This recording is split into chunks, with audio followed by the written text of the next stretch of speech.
di mana ada seorang kiai gitu, sebutannya kiai tapi meresahkan warga.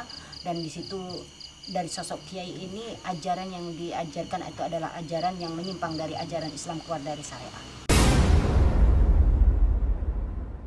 Pondok Pesantren Tahfidzul Quran Thoriqul Jannah Malang adalah lembaga pendidikan yang menyelenggarakan program pendidikan terpadu.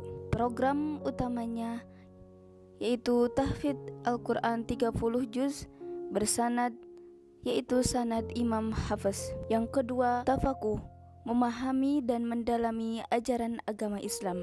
Dan yang ketiga yaitu ilmu hikmah, yaitu ilmu yang mempelajari tentang Al-Quran dan hadis serta untuk mendekatkan diri kepada Allah. Harta yang kita cari pagi, petang, siang, dan malam itu belum tentu kita nikmati. Maka salah satu investasi akhirat sampai ke alam barzah kita adalah pembangunan pondok pesantren. Di antaranya yang terpercaya pembangunan pondok pesantren Tahfidzul Quran Thoriqul Jannah Malang. Rekening wakafnya BNI 12100399714. Rekening BCA 12308265508. Atas nama Khalifah, pendiri Pondok Pesantren Tahfidzul Quran Thoriqul Jannah. Assalamualaikum warahmatullahi wabarakatuh. Untuk sahabat-sahabat Umi Liva Official dimanapun berada, alhamdulillahirabbil alamin, puji syukur kehadirat Allah Subhanahu wa taala, di mana Allah masih memberikan kesempatan kepada kita malam ini. Umi, Mbak Devi dan juga Mas Ryan alhamdulillah bisa menjumpai Bapak siapa? Bapak Sarman.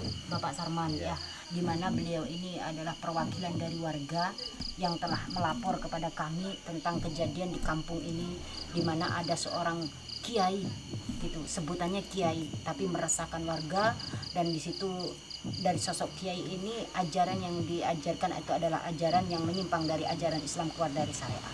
Dari situ sebelum Umi terjun jauh berserta rombongan dengan Gus Idris, seperti kebiasaan Umi itu orang yang tidak mau gegabah mengambil keputusan sebelum benar-benar Umi telusuri detail kejadian demi kejadian. Karena apa? Ini menyangkut warga, dimana kalau sampai kita mengambil keputusan salah, maka di situ akan fatal dan akan banyak berjatuhan korban. Apalagi informasi yang udah saya dapat, sudah banyak sekali warganya yang udah menjadi korban. Dari situ alhamdulillah saya tanpa didampingi Gus Idris ataupun Ustaz Yudis ataupun Ustaz Farhan dan juga yang lain, di sini saya ambil tindakan sendiri dengan Ryan dan juga Mbak Devi. Saya penasaran setelah kejadian di Gio ya kayak gitu, saya masih penasaran.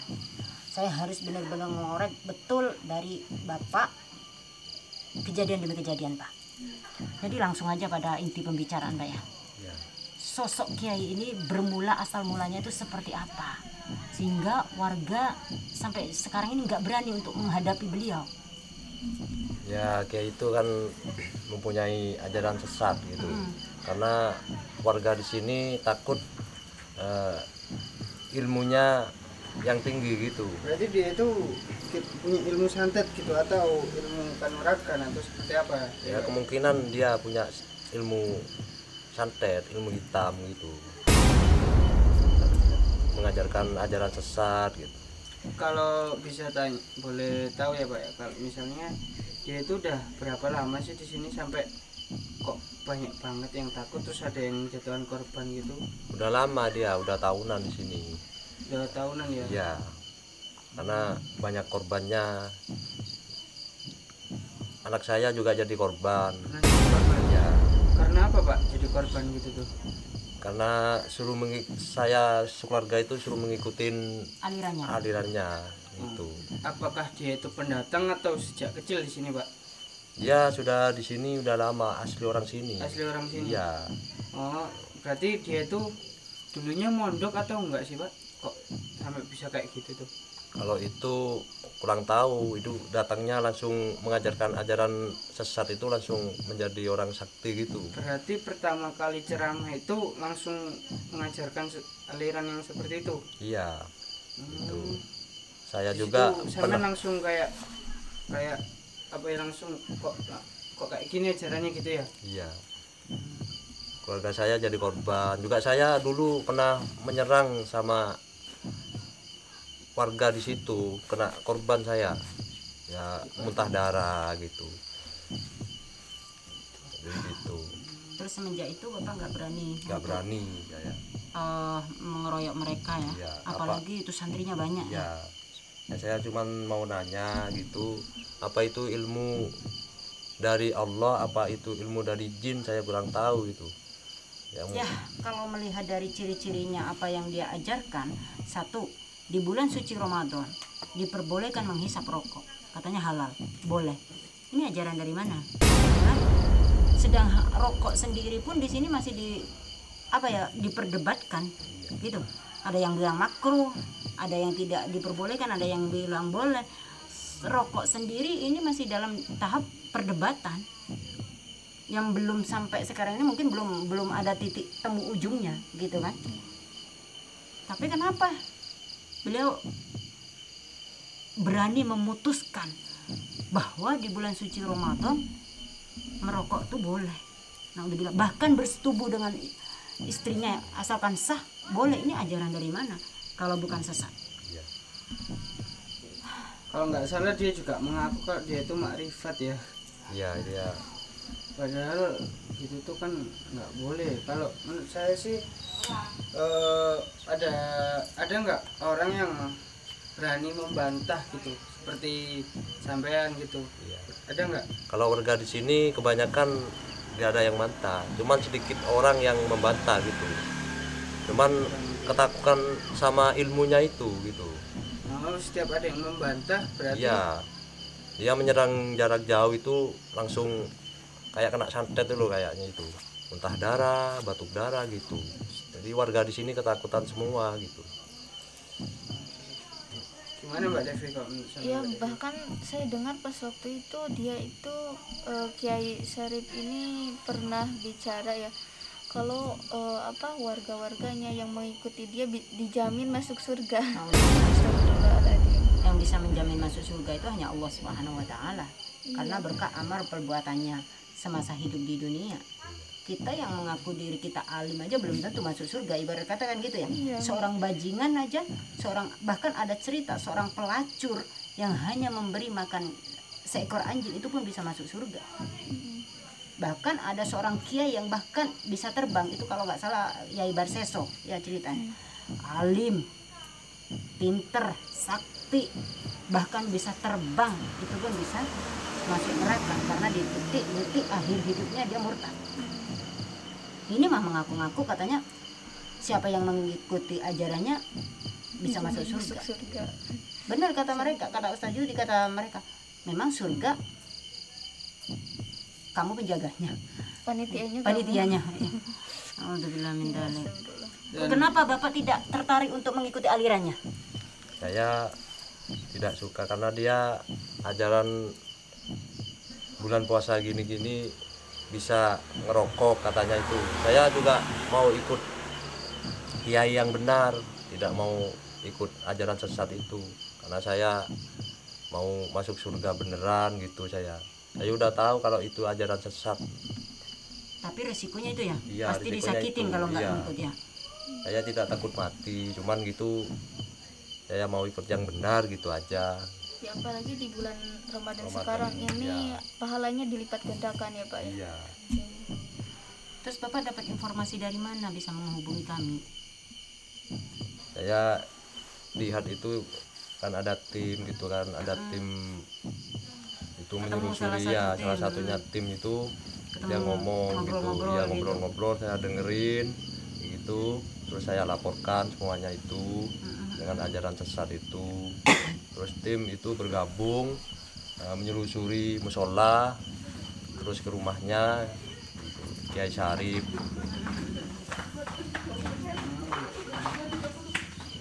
Jadi kalau saya boleh tahu, ada nggak teman Bapak yang menjadi korban gitu? Kalau bisa nanti saya datengin gitu korbannya. Ada yang kena korban, dia kena apa? perutnya kayak kembung terus gitu, batuk darah gitu, tapi gak ada yang bisa menyembuhkan gitu kalau di desa sini gitu. Gimana ya?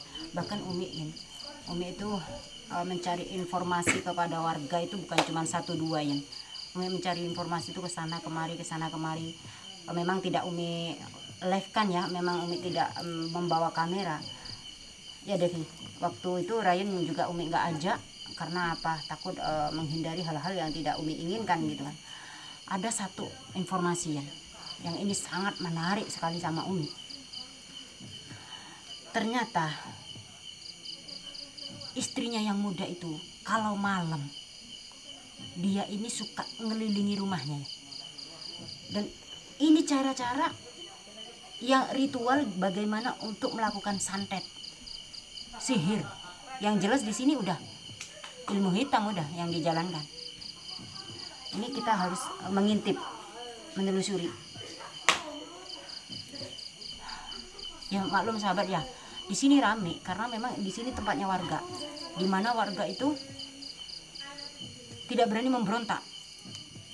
Itu rame karena apa? Satu di pinggir jalan, warganya padat. Tapi di sini ada 2 sisi, ada warga yang mengikuti, ada warga yang menolak, menentang, tapi nggak berani ambil tindakan.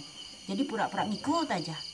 Ada satu yang penasaran, ini Umi harus telusuri, bahwa istrinya yang nomor 2 yang muda itu dia sakti.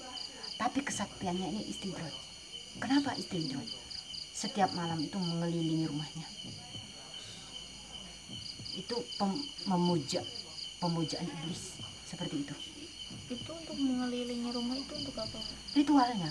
Jadi ritual perjanjian gitu. Seperti itu. Apakah ini benar atau enggak? Ini informasi yang Umi dapatkan dari warga. Saya nggak cuma tinggal diam di sini aja. Jadi udah banyak warga yang saya korek informasinya. Makanya saat itu Umi mengincar istri mudanya. Mau nggak mau kita harus mentelusuri dan bisa gimana menemukan istri mudanya. Bisa mungkin sahabat-sahabat untuk ingin tahu kelanjutannya bisa diikuti di channel Umi ya. Apakah benar istri muda beliau ini, Kiai ini memang sama-sama melakukan ilmu hitam. Seorang kiai yang mengaku kiai tapi sejatinya dia itu adalah dukun yang berkedok kiai. Banyak sekali kan sekarang ya. Kalau dukun sih menurut saya itu kayak gimana ya, tapi dia itu kita ngucap salam dia balas. Tapi apakah itu termasuk dukun ya? Yen, kamu ingat enggak Umi sering melayani pasien di mana Umi memanggil sukmanya dukun santet ya? Ya enggak? Sering sekali Umi mengambil sukmanya dukun itu, di situ berkedok kiai, alim, lemah lembut, ke masjid. Itu mah cuma buat kedok ya. Dan dukun itu banyak yang mengakui. Apa kamu belum percaya? Kalau di zaman yang sekarang ini banyak sekali sosok yang mengaku dirinya kiai tapi ternyata dukun. Berlindung di balik jubahnya ya. Jadi mengkelabui itu. Benar. Bagaimana biar masyarakat ikut simpati dan ikut alirannya. Coba mungkin Bapak ingat-ingat, ada nggak informasi itu Pak?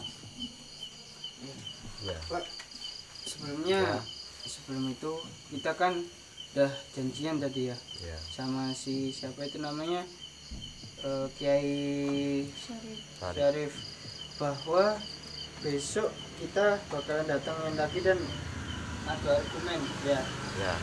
Dan Samen itu harus bisa menyiapkan argumen-argumen Samen untuk membantah statementnya si Kiai Syarif ini, yang dimana statementnya itu kalau rokokan siang hari di bulan puasa ini nggak apa-apa, dihalalkan, dan berhubungan suami istri di siang hari itu nggak apa-apa, nggak membatalkan puasa.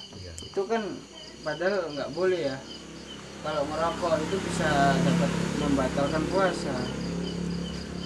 Kalau menurut Samen gimana Pak? Apa kita harus bergegas cepat atau kita mengambil taktik Pak? Kalau bisa kita ya cepat-cepat gitu, kita membubarkan ajaran itu.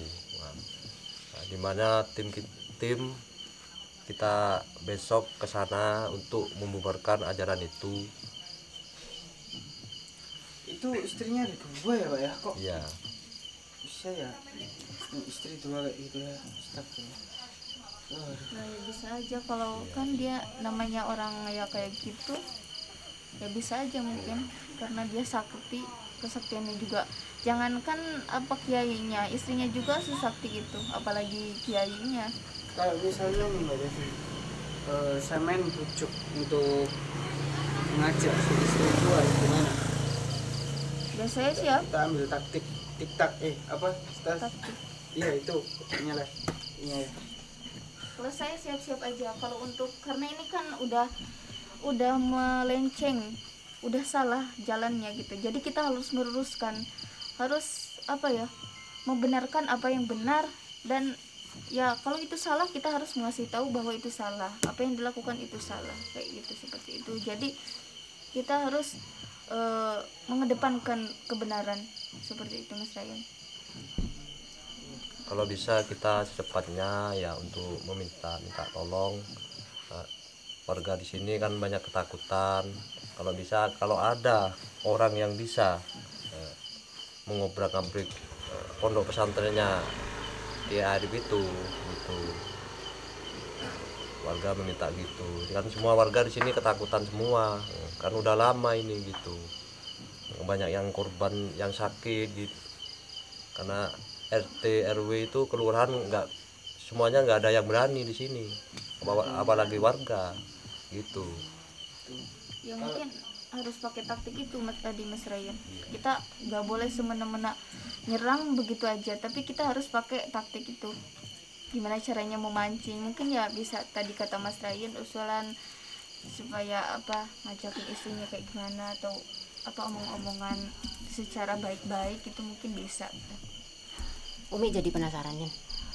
Mungkin Bapak informasinya udah cukup ya. Terima kasih banyak. Ya sama-sama. Umi akan lanjut untuk mengintai istrinya ya. Ya, nggak tahu kapan bisa mendapatkan istrinya. Satu itu kalau bisa kita korek informasinya, dan kita harus tahu apakah benar ritual-ritual yang mereka jalankan itu benar keadaannya. Mungkin itu aja Bapak ya. Mohon doanya biar urusan ini cepat selesai. Nanti kalau sewaktu-waktu saya membutuhkan Bapak lagi, ya mohon bantuannya. Ya, Bapak mungkin bisa dilanjut, hati-hati. Ada informasi apapun, ada kabar apapun, cepet kabarin kami, biar kami secepatnya ambil tindakan. Ayo Yan, kita pulang. Terima kasih Bapak ya. Kami tak lanjut pulang dulu. Tapi ini bukan Umi pulang, sahabat. Umi akan lanjut untuk Depi. Gimana? Kamu masih siap nggak ikut Umi? Kalau nggak, kamu tunggu di mobil. Insya Allah siap nih. Karena untuk memperjuangkan kebenaran. Apalagi ini di bulan puasa, kita harus benar-benar berlomba-lomba untuk bagaimana memusnahkan aliran sesat ini. Kalau enggak, banyak sekali warga yang ikut tersesat. Ikut tersesat. Kita harus basmi sampai ke akar-akarnya nih. Terutama santri-santrinya ikut kayak gitu. Ya udah Yan, di closing dulu Yan.